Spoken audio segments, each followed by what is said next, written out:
شايفه؟ وصلنا للون ده. الحركه بقى اللي بيقول لك عليها ايه؟ الشهده. الشهده تروحي عامله ازاي؟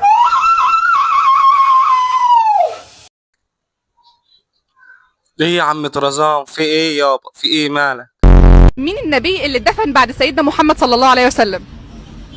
بعد سيدنا محمد.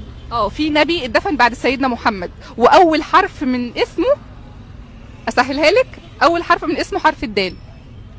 ادم.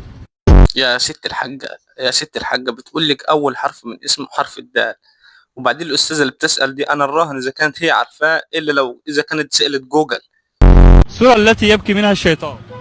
بطل كده، اصل احنا مش عارفين اهالينا، اهالينا كلها حكومه. ما تبطل كذب يا أخي، بطل كذب يا عم، الأسئلة الغريبة دي الله. خد خد خد يا حبيبي، خد يا بابا، خد اما دي مثلا.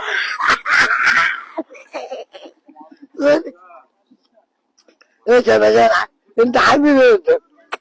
ايش يا بخير؟ والله أنت زي العسل يا عم الحاج، بس أنا متهيألي دي صورتك، عشان كده أنت مهتم بيها، بتدي عصير وبوسة، شكلها صورتك يا حاج.